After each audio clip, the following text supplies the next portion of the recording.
이어서 김영신 국가바로 세우기 시민연합 상임대표의 발언 및 성명서 낭독이 있겠습니다.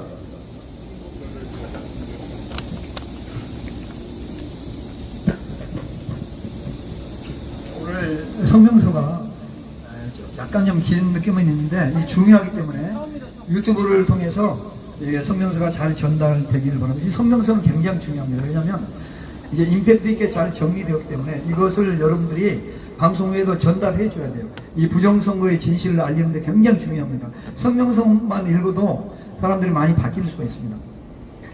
성명서 2020년 4월 15일 국회의원 총선에서 수도권 지역의 국회의원 총선 결과는 사전선거에서는 더불어민주당이 100% 승리하였고 미래통합당에서는 100% 패배로 나타났습니다. 당일 투표에서는 더불어민주당이 거의 완패하였고 미래통합당이 전승하였습니다.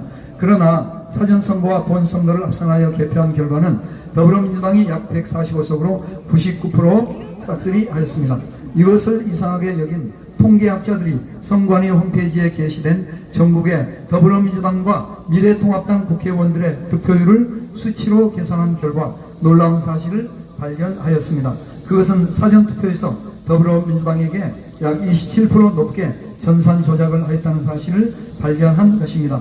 더불어민주당과 미래통합당의 조작 비율은 63대 36으로 그 비율이 수도권 지역인 경기, 인천, 서울 지역이 모두 동일하였습니다. 전국 국회의원 선거구의 절반을 차지하는 약 147개의 국회의원 선거구가 밀집되어 있는 수도권의 모든 147개의 지역구에서 예외 없이 동일하게 63대 36으로 나타났습니다. 명지대학교 박영화 전 통계학과 교수는 논평하기를 이런 결과는 동전 1000개를 150년 동안 던져서 동일하게 한 면만 나올 확률보다 더 희박한 것이며 미국의 선거 전문가 미베인 교수는 이러한 일은 조작을 해야만 일어나는 일이라고 하였습니다. 결국 4.15 국회의원 총선은 조작에 의한 선거였습니다. 그로 인하여 깨어있는 시민들이 거리로 뛰쳐나가 분노를 폭발시켰습니다. 북두번 부방대와 같은 시민단체가 조직되어 거리투쟁을 시작하였으며 후발 주자로서 기획목이 전국 조직으로 출범하였고 국가바로 세우기 시민연합, 약칭 국바연도 순수 시민단체로서 기자회견을 개최하면서 권력의 최상층부에 가감없이 진정서와 성명서 형식으로 메시지를 전하는 진실투쟁을 전개해 오고 있는 것입니다. 4.15 부정선거 의혹은 너무나 명백한 사실이고 단군 이래 최대의 국기문란 사건입니다. 나라를 공산화시키기 위해서 일으킨 특정 정치 세력들의 치밀한 기획이 분명합니다. 그러나 이것이 여론화되지 못하고 대중의 주목을 받지 못했던 것은 세 가지 이유입니다. 첫째, 공산주의 이념 집단인 문재인 정권이 방송과 언론을 철저히 장악하여 통제하였기 때문에 4.15 부정선거가 언론에는 좀처럼 보도되지 않았으며 부정선거를 주장하면 음모론자로 매도당하였습니다. 언론의 외면을 받게 되자 부정선거를 알리는 시민들은 유튜브에 진실을 알리기 시작하였습니다. 그러나 유튜브 구독자가 늘어나면 문재인의 장악된 구글 코리아가 유튜브를 폭발시켜 버리는 일을 반복해 왔습니다. 둘째로는 문재인이 김명수를 임명하고 김명수가 우리법 연구회 출신들의 작용화된 사람들을 대법관으로 임명하면서 대법관들이 좌파 이념 집단으로 기울어져 좌파 정치 세력들과 강력한 권력의 카르텔을 이루고 최상층 포식자 역할을 하기 때문입니다. 셋째는 박근혜 대통령의 탄핵의 배후 세력으로 알려진 우파 법조 사조직인 민사판례연구회가 문재인 정권과 거래를 하면서 법조 카르텔은 그 누구도 넘볼 수 없는 철의 제국이 되었습니다. 선관위가 아무리 법률과 헌법을 위반하고 득표율을 조작하고 부정선거를 저질러도 끄떡도 하지 않는 것은 바로 법적 카르텔을 이루고 있는 우리법연구회와 우파의 탈을 쓰고 좌파와 권력을 거래하고 있는 민사판례연구회 소속의 판사들이 카르텔을 이루어 무조건 선관위를 봐주기 때문인 것입니다. 네 번째로는 변호사들도 큰 책임이 있는 것입니다.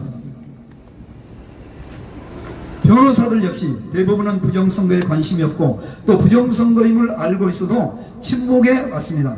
그 이유는 갑의 지위에 있는 판사들의 눈에 미운털이 박히면 의뢰 위치에 있는 변호사들에게 보복적으로 패소 판결을 때릴 경우에 수입이 없이 평생 경제적 고통을 감수하는 것이 두렵기 때문일 것입니다. 저희 부정선거 투쟁하는 시민들이 박주현 변호사와 도태우 변호사, 권호영 변호사, 윤용진 변호사 등 여러분을 존경하고 응원하는 이유가 여기에 있는 것입니다.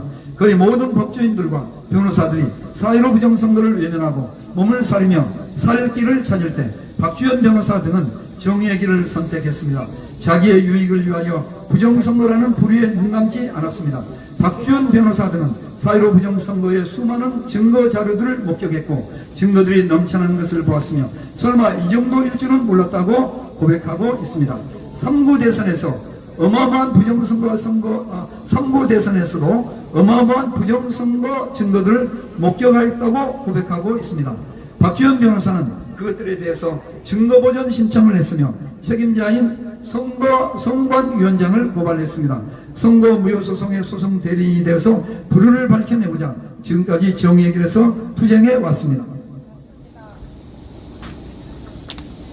그러나 중앙선관위는 불효에 맞서 정당하게 변호사 업무를 수행해온 박주현 변호사를 변호사 품위 유지 의무 위반으로 걸어서 대한변협에 징계를 요구하였습니다.